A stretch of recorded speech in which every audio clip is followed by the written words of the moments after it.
For Creamer Media's Polity, I'm Sashni Mudley. Author Anastacia Thompson joins me today to discuss her book, Always Anastacia, A Transgender Life in South Africa. Hi, Anastacia. Hi, and thanks for having me. In your book, Always Anastacia, you tell your story of a transgender life in South Africa. What is the main message that you would like readers to take away from your book? I think it's difficult, being that it's my story and I wrote an entire book on it, to say, what's like the one-line summary. But really, if I have to break it down like that, this concept of what transgender is and what transgender people are and the processes that we go through, the difficulties that we face, are just really poorly understood. And I think the one thing that I really want from this book is just to give people a window into the humanity that we have, and to find some commonality and some resonance and some middle ground that helps them to understand what people like me go through and see we're not that different. You grew up in a Jewish family in Johannesburg, and your schooling was very reserved and orthodox. And after schooling, you qualified as a medical doctor. Tell us something of your life and of your internal voyage for discovery. I mean, it's a process that I can trace back to my earliest memories, and I didn't understand it at the time. That was really the thing. I didn't have the tools or the resources or the vocabulary or the knowledge of concepts like gender and sex and identity to put it all together and make sense of it. But looking back, and I mean that's really what I did when I wrote the book, I kind of dug back into my past and I unpacked that closet, as it were, and I really just looked at some of the experiences and some of the feelings that I'd had and things that I could reflect on going back all the way to my childhood, and suddenly I was able to interpret them, because understanding, having this lens, realizing that I was different and knowing why I was different because I was trans, that enabled me to make sense of it. So navigating all of those systems was very difficult at the time, going through this Orthodox Jewish school where I didn't fit in, going to medical school in Pretoria where I didn't fit in, finding myself in this medical establishment, this very patriarchal kind of fraternity, in fact, where I didn't fit in. It was all very confusing, but it started to make sense in retrospect. And regarding your background, was it then difficult to show people who you truly were? And were they accepting once you did show them? Well, it was difficult, and people kind of ask you, well, when did you come out? And they think that it's like this one point in time. And I mean, you've had a look at the book, you can see there's a couple of different interactions there that I describe, coming out to various people, and how each interaction is different, and how you don't know what to expect. And I think I speak about it very graphically there, where I talk about how this lump forms in your throat and you feel your heart start to pound and you never know what to expect. It's really like a precipice, and I don't know if that ever really gets easier. I think it becomes a little bit more routine. Now I live a very out life. I'm very open. I'm very proud of who I am. So obviously the stakes are a little bit lower when I come out, because the majority of people to whom it makes any significant difference, I've already told. But sitting down and telling them and psyching myself up for it and kind of looking them in the eye, knowing that I'm about to say something that's going to turn their entire world upside down and they have no idea that it's coming, that was difficult. Do you think that South Africans are accepting of transgender people?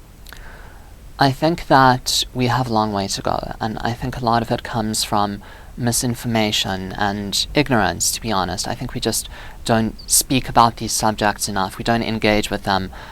We don't learn about them, and we don't discuss it as openly as we should.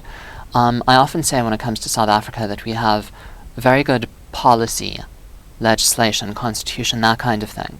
But when it comes to the way that we deal with queer people, and specifically trans people socially, there's still a lot of reservation and a lot of hesitation, and people are just uncertain. They don't know what to expect, and it manifests with fear and it manifests with rejection. And in your book you write that many people act as if they have rights to transgender people's bodies. What did you mean by that statement?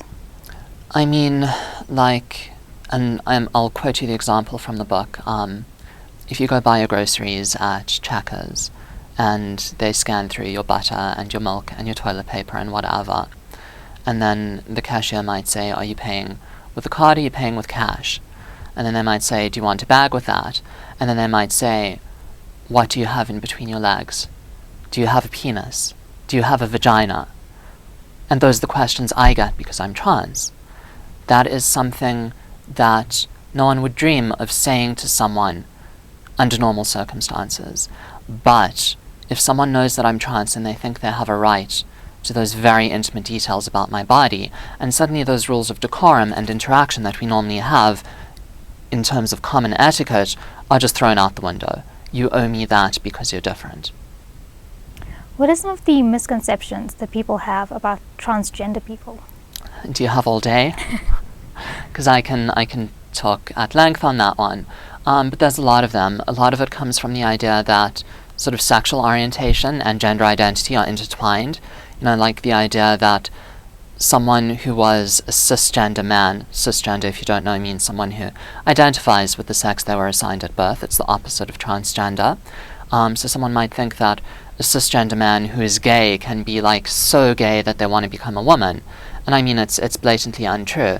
If you have gay or lesbian friends, you can ask them. They will tell you that they're very comfortable identifying as male or female or whatever it is that they are. That's part of their identity. So that's one of the big misconceptions, is like pulling apart this idea of sexual orientation from gender identity. I'm a trans woman, but I'm also a lesbian, and somehow that coexistence boggles a lot of minds because people think, well, if you're transitioning, then you must be attracted to men.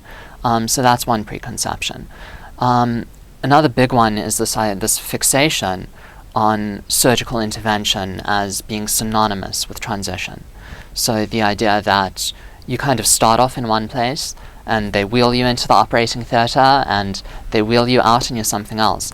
And really it's not like that. And if you read the book, you'll get a sense for how transition, for those of us who choose to do it, because there's a lot of people who don't transition, and that's perfectly valid as well.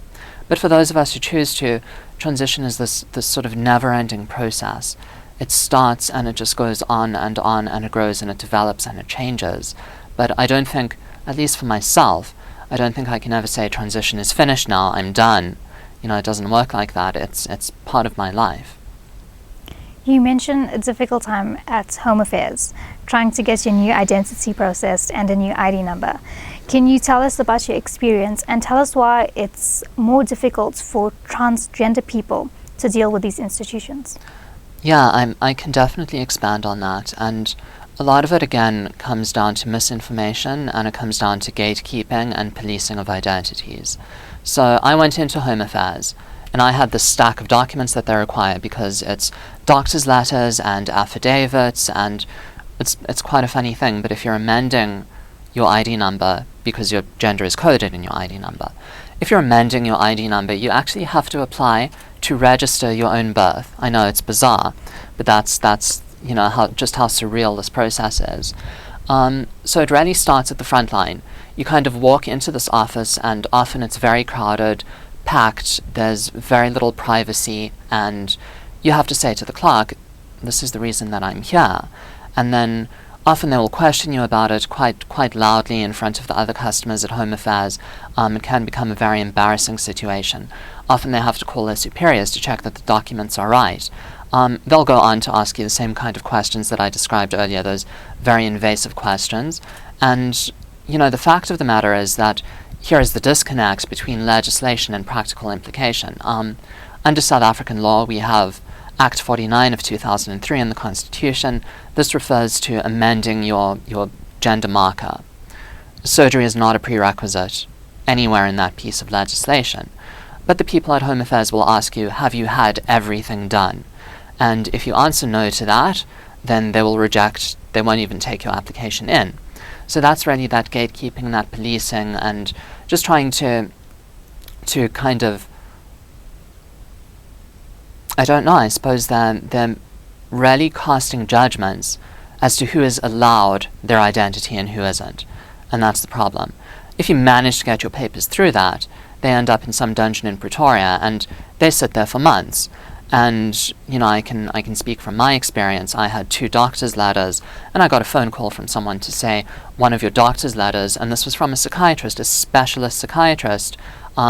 Department of Home Affairs doesn't consider a psychiatrist to be a medical doctor.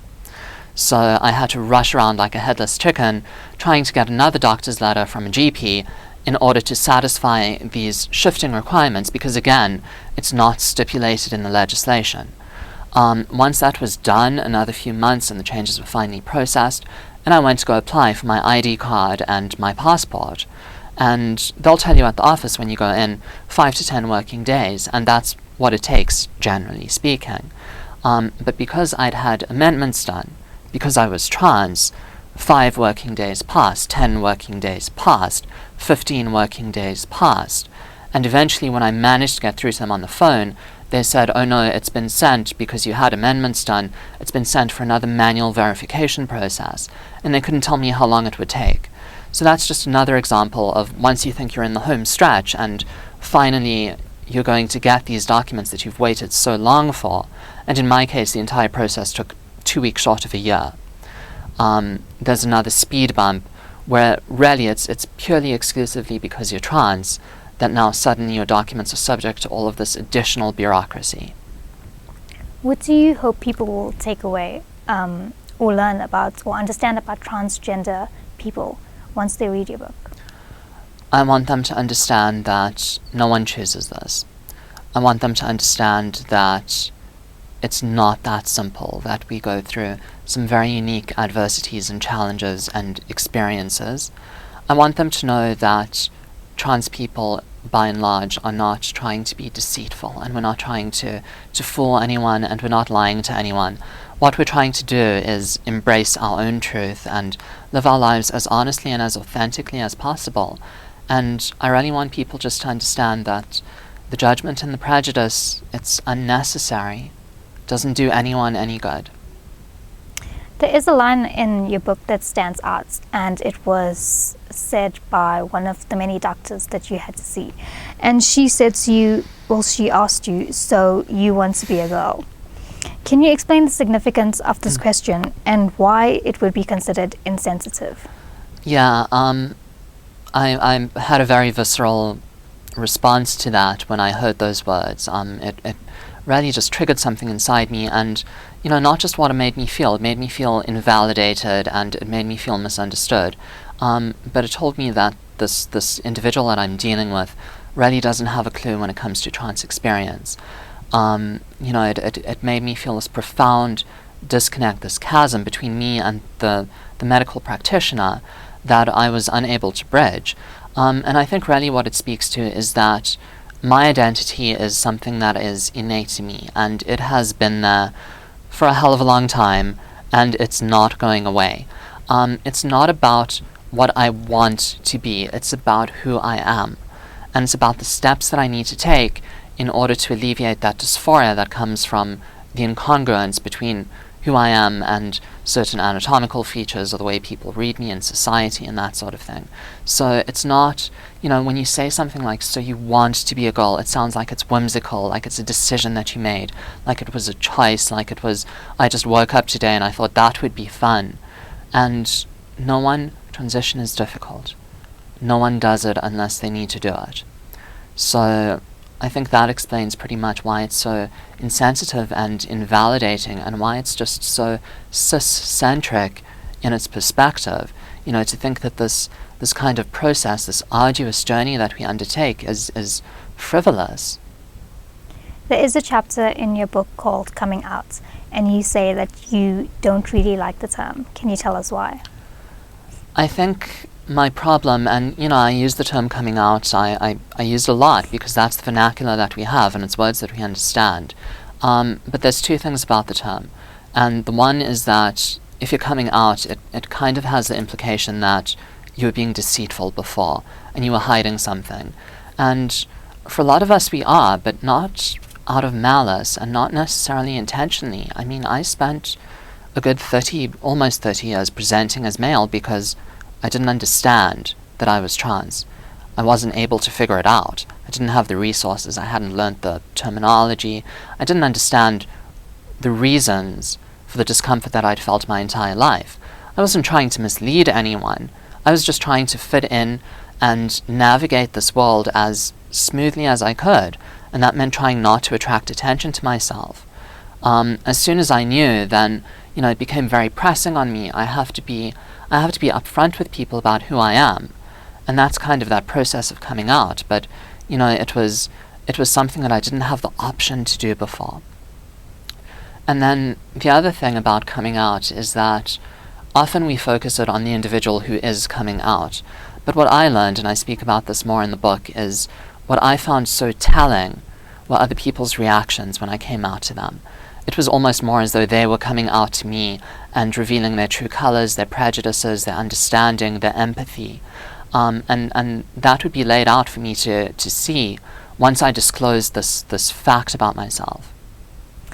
And finally, what would be your advice to those that are gender dysphoric but are too afraid to speak about it?